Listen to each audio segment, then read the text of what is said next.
first days of Fredericksburg. And I have to say that in recent decades, you have been far more successful than many of your distant predecessors were. In the mid-19th century, the town grasped for magic bullets as often as they might come along to bring this town wealth. And in their quest are some lessons. In the early 1850s, council voted to invest directly in the Orange Plank Road. Invested about $10,000 in a private company that was building the Orange Plank Road, only to see within 10 years the planks rot and a trip along the plank road become as unpleasant as travel on I-95 will be this afternoon. And that investment vanished, although of course the name of the road remains Old Plank Road. Council too heavily invested in the Rappahannock Navigation Canal. Again, another private company, tens of thousands of dollars in stock in that company bought by this town. When it finished in 1849, of course, after 20 years of construction, Virginia was laced with turnpikes and railroads that rendered canals obsolete. And it might be true that the greatest value of the canal wasn't realized until more than 160 years later when you turned it into the great heritage trail that it is today. So even that investment had a payoff, although at the time it seemed rather misguided. During the Civil War, Fredericksburg actually enjoyed a windfall of money. Almost $250,000 donated from citizens across the South to recompense the civilians of Fredericksburg for the looting and bombardment and damage that they had suffered. While council, led by the mayor, was able to allocate only about $180,000 of that money, so $70,000 left over. And what did City Council do with all their investing acumen? They bought Confederate bonds.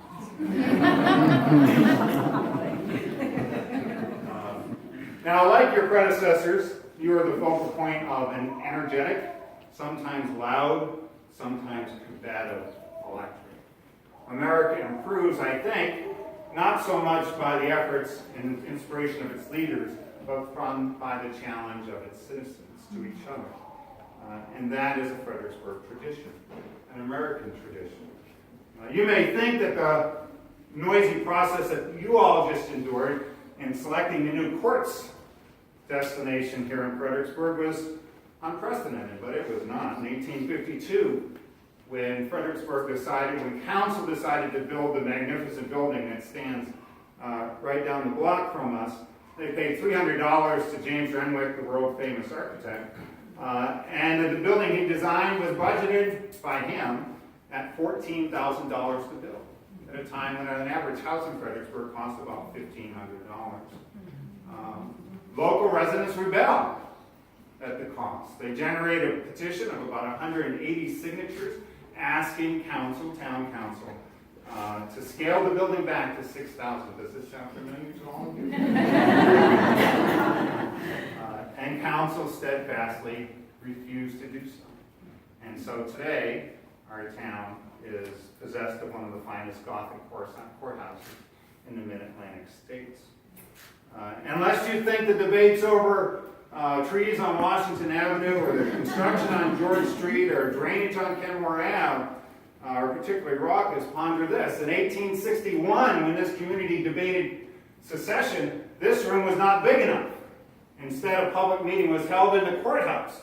Many as 300 people attended the first night, and 2 nights later was a meeting for union in that building, which was infiltrated by people who were in favor of secession, and the meeting turned into a raucous uproar. In fact, one newspaper said it was a scene that beggars a description. Upwards of 15 minutes, the tumult was like a continuous roaring of waters. Someone threw an egg across the room and hit someone in the back of the head. And the tumult continued until somebody just turned out the lights. And that brought it in. I don't know if you tried that. You're preceded into these chairs by some notable characters.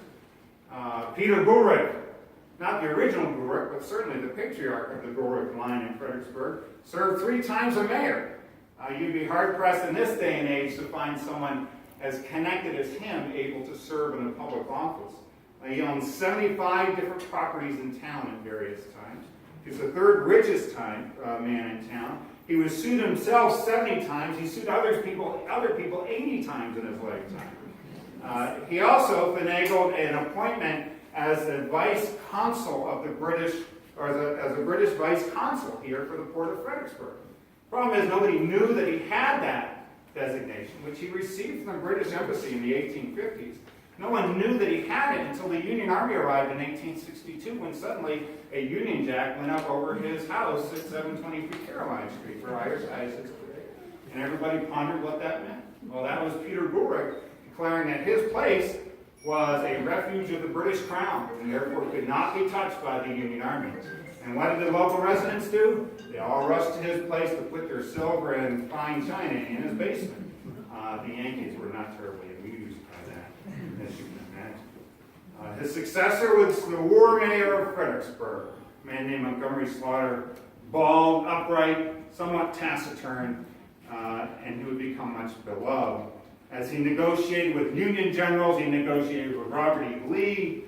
He took charge of distributing $180,000 of contribution from Southern civilians. He even is the only mayor in Fredericksburg's history that we know of who declined to meet with the United States president. When Abraham Lincoln came to town, Slaughter was invited to meet with him. He declined, as he explained, that he must do, and I quote, "my duty in a manner which my constituents will approve." And in 1862, meeting with Abraham Lincoln was not something the mayor of Fredericksburg's constituents would have approved of. So the greatest democracies, the greatest communities, I think, take their inspiration not from their leaders, but from their people. And government in Fredericksburg has always been of the people and by the people, because it's people, not politicians, who have populated these desks. Cattlemen, newspapermen, dentists and teachers and merchants innumerable, brickmakers and bankers, carriage makers, farmers and clergymen, and even a few transplanted Yankees have sat at these desks over the years. And I would suggest to you, though, that Fredericksburg is different than many other places that dot the map of Virginia. It has a local history that reverberates across the national landscape. Not many people have that. Not many communities have that. It has a populace that cares not just about their commute or their property values, but also about their community. And their community is visible, tangible, vibrant, and long-lived. Now, this noisy, sometimes rambunctious commitment to community complicates your lives as the people's representatives, to be sure. But it also enriches our lives every day. Commitment to community is every bit a part of Fredericksburg's historic fabric, as is this building, the courthouse, or the shops on Caroline Street. So you, the people serving the people, carry on a noble and indispensable American tradition, exercising the right and responsibility of a community to define itself, and writing an arc of history writing an art that history has shown leads inexorably, if sometimes reluctantly, toward greater justice, equality, and prosperity. And so on this day, as you assume the mantle of leadership passed to you by history and granted to you by the people of this city, all who love this community wish you well. Thank you.